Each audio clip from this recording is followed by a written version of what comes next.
Pemirsa, PHDI Pusat memiliki Badan Dharma Dana Nasional BDDN lengkap dengan Yayasan BDDN. Dana badan ini selain dipakai untuk pembinaan umat, juga untuk pendidikan dan riset, serta memperkuat ekonomi umat Hindu. Supaya kita sadar ini, gimana agar kita tahu Pancasrada tadi kan, Pancasembah, Pancagita dan seterusnya. Ikilah kita pelajari, kita banyak punya, tapi tokoh-tokoh kita punya juga pandita, finansial kita. Ketua Umum PHDI Pusat Maijen Purnawirawan Wisnu Bawatenaya alias WBT, Jumat 18 November mengungkapkan, BDDN kini sedang gencar mensosialisasikan keberadaan BDDN dan program keumatan. Salah satunya menggugah umat Hindu di Indonesia berperan dalam BDDN yang didasarkan pada punya dan keikhlasan demi kemajuan Hindu, termasuk sangat penting dalam meningkatkan UMKM dan ekonomi Hindu. Sebab, pasca COVID-19, belum banyak yang membantu ekonomi Hindu. Sementara itu, umat lain sudah memiliki badan sejenis. Wisnu Bawatenaya mengatakan, peningkatan SDM Hindu sangat urgent.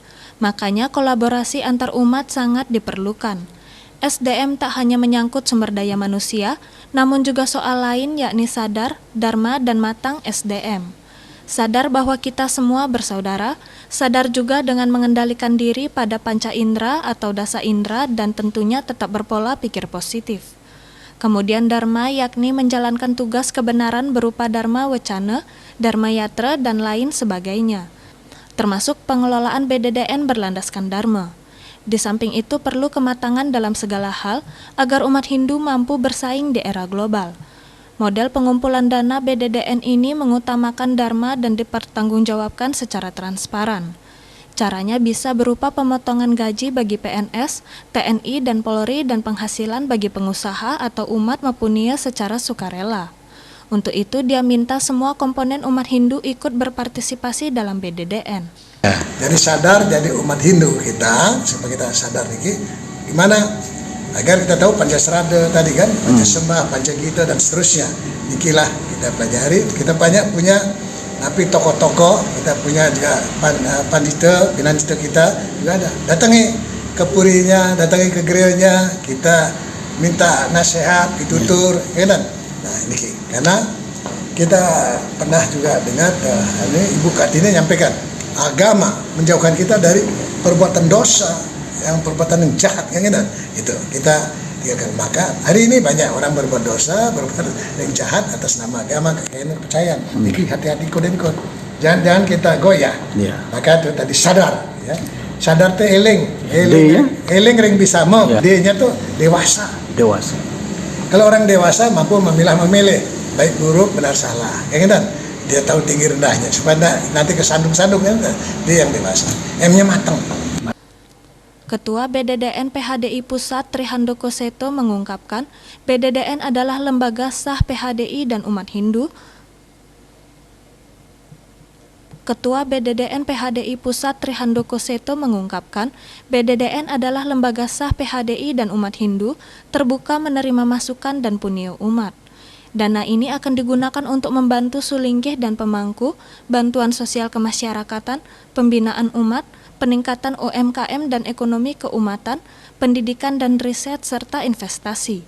Sesuai dengan kajian lontar dan sastra agama, punya umat Hindu adalah 5% dari penghasilan. Dari angka itu 2,5% dipakai umat untuk membantu lingkungan sekitar dan beriat. Dari angka itu 2,5% dipakai umat untuk membantu lingkungan sekitar dan beriatnya, serta 2,5% bisa disalurkan ke BDDN PHDI. Triseto yang juga mantan Dirjen Bimas Hindu ini mengajak umat Hindu mendukung dan berpartisipasi sekaligus mengawasi penggunaan dana BDDN.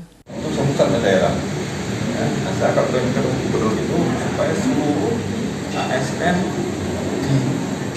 Pemprov, nanti kalau bisa Pemprov juga, itu bisa untuk beberapa yang bulan, walaupun angkanya kecil, Pak, kalau sebulan itu mau 50 besar sekali, itu masih besar. Dan juga kita lagi gereja ke pengusaha-pengusaha. Setelah mengumpulkan kemarin itu malam-malam, tidak perlukan dari kota, jadi lumayan lah, ada 400-an juta sekian terkumpul. Dan akhirnya kalau kita rajin bersosialisasi, pengusaha-pengusaha kita. Rektor Unhi Profesor Imade Damriase mengatakan program BDDN ini patut didukung umat karena sangat positif. Tinggal sekarang ditambah dengan adanya komitmen bersama dan menumbuhkan kepercayaan umat terhadap lembaga ini. Kepercayaan ini patut dijadikan catatan karena umat memerlukan pemimpin yang jujur dan bertanggung jawab. Di Unhi Denpasar sudah menjalankan pengumpulan dana umat dengan memotong gaji karyawan dan dosen. Hanya saja caranya dengan menaikkan dulu penghasilan mereka senilai besaran yang akan dipotong. Model ini bisa dijadikan contoh oleh lembaga lain. Swece Bali TV.